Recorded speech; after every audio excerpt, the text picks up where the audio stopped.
this is Dawn with Cook Orthodontics of Dublin, and today we're going to talk about headgear. So Dr. Cook might have recommended that you wear a headgear as part of your intervention treatment.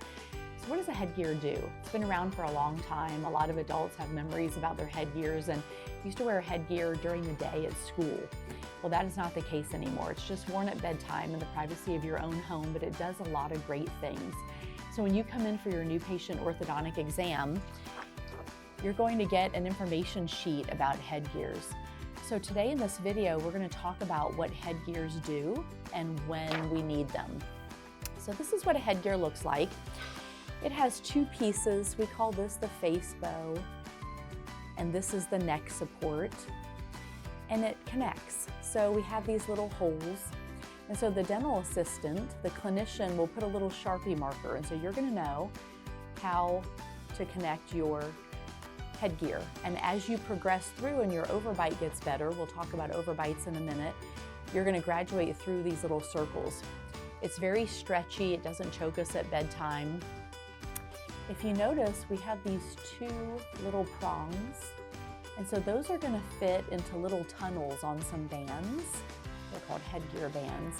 And so at bedtime, you're going to connect the face bow to those bands. We'll show you how to do it in the office. We're going to take the neck support and we're going to stretch it around and connect it on the other side. This piece detaches, so if it does get caught on a pillow, it's not going to choke you, it will just release, and that does not happen very often. So when do we use a headgear?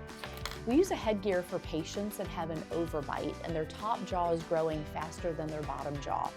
So we want to slow the top jaw down. So a headgear is used when a patient has an overbite. And so when we use a headgear at bedtime, it slows down the upper jaw and doesn't allow it to grow, and the bottom jaw continues to grow. So our hope is that that bottom jaw can catch up with the top jaw, and then they can start running together. So I always use the analogy of a marathon, and I say, okay, your top and bottom jaw are running a marathon, and right now your top jaw is running so fast that your bottom jaw can't catch up. And so what the headgear does is it kind of slows down the top jaw and makes that guy hang out at the watering cooler, and it gives the lower jaw kind of a shortcut around the bush. And so once we've helped improve that overbite where it doesn't have as large of a discrepancy, then we don't need the headgear anymore. The only time the headgear can be used is while children are growing. So we use the body's growth to help us plan the perfect time for treatment. And so we're going to use the body's growth to help slow down that top jaw, help the bottom jaw catch up, and then keep it in a manageable overbite. It might not be fully corrected, but it will keep it within the realm, so when their phase 2 braces go on, we can have a full correction. So that's what a headgear does.